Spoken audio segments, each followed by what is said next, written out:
So, TechTember is here, and yes, I know, I should probably just be getting on with music. Trust me, I'm trying. But the truth is, technology is part of every second of my day as a musician and content creator. The tools I use literally shape what I make, how I make it, and even whether I feel like sitting down to work at all. Tomorrow, Apple takes the stage for their big September event, the grand reveal. And I'll be honest, I'm nervous, anxious, and a bit excited because no matter how many leaks and rumours we've all read, new iPhones, new Apple Watches, maybe even something bigger, there's always that part of me that just hopes Apple doesn't let us down. I know, it sounds ridiculous to say I'm rooting for $1 trillion company, but I am, because my relationship with Apple isn't just about throwing money at their products. Over the years, I've actually developed a working relationship with them. And they've asked me for direct feedback as a musician and creator, and they've listened. And not just me. Apple listens to their whole audience. They pay close attention to creators, professionals, everyday users, way more than you'd think. And sometimes they make real changes because of it. That's rare. That's why I care. So this video is completely unsolicited. Definitely not sponsored. Just an honest chat. I live in the Apple ecosystem, and I mean fully. I'm locked in. My iPhone 15 is about to feel absolutely ancient the second the new one comes out, but it's still one of my main songwriting tools. My voice memos app is overflowing with hundreds of half-written songs and random ideas. Don't worry, I won't subject you to 10 minutes of me humming into my microphone. I'll continue to curate.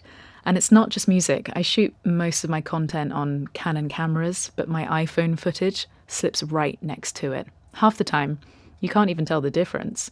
And for traveling light or staying discreet, it's a lifesaver. My Mac Studio is the heart of my studio setup.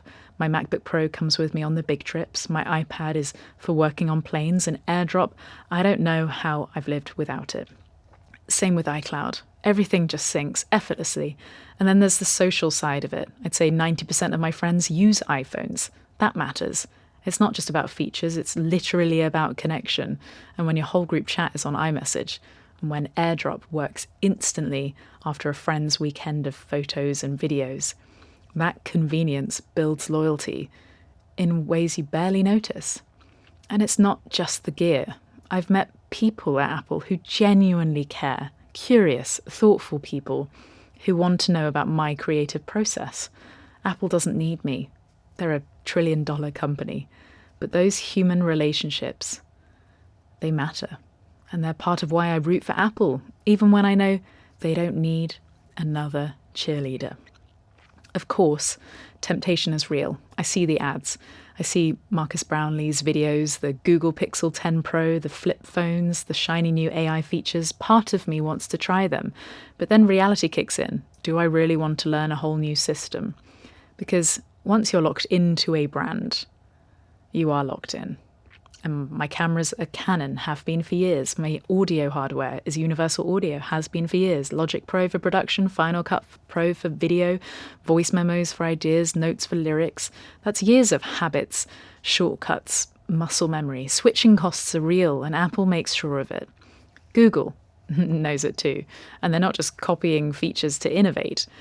They're copying to remove excuses. Marques Brownlee just summed it up recently in a recent video. Everyone already owns a smartphone. The real battles are, one, kids getting their first device, and two, convincing people to switch. And switching is notoriously hard. And there was that survey showing 65% of people in the US wouldn't even switch their phone carrier if it saved them money. Why? Hassle. Perceived cost. Phones are the same. Once you're in an ecosystem, it feels safer to stay. And Apple knows that too. Once you've got the iPhone, then comes the iPad, then the MacBook, the Mac Studio, the Apple Watch, the Apple TV. They don't have to win over everyone. They just have to deepen loyalty with the people already inside. That's what makes tomorrow so interesting. Apple can't slow down. The industry is more competitive than ever.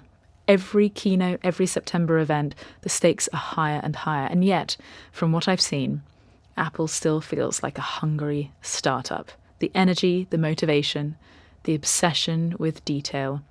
So yes, I'm rooting for them, even though I know they'll be criticised, no matter what they launch.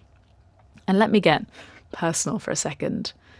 The MacBook Pro I bought in 2015 on 0% finance from a reseller in Wimbledon genuinely changed my life. That laptop let me start this channel. It was terrifyingly expensive at the time, but it ended up being the best gamble I ever made. And that's the thing. I could rattle off features, Face ID, MagSafe, AirDrop, sure. Android has equivalents now, fine. But the real reason I don't switch, my process is seamless. I don't want to invite friction. And honestly, some of these Apple products are the most beautifully designed tools in the world, and they make me want to work. And that's worth something. Sure, there are always upgrades I could chase, bigger specs, faster chips, but I don't even max out these machines anymore. I'm not limited. I don't make them heavy breathe like I used to, and I'm not deep faking myself yet. Give it time. But the point is, these products work. Over the years, I've had very few worrying moments compared to other setups. The reliability is priceless. So no, I don't think it's inertia stopping me. It's just that everything fits together. Like that amazing guitar that feels right in your hands. Why would you switch it out? But here's where I turn it over to you. Are you team iPhone or Android, Mac or PC? Have you ever switched? And did you regret it? Musicians, what do you use for production? Android users, what am I missing out on? Is there a Pixel feature that's actually a game changer for creativity? Back to Apple users. How is your workflow different? Are you fully automated, fully cloud-based? What are you doing? And I just want to learn, because right now I am married to Apple and I don't regret it. But I am curious about life on the other side. And TechTember is here. New iPhones, new Pixels, all the shiny new toys. I'll be watching. I'll be rooting. But switching? Definitely not.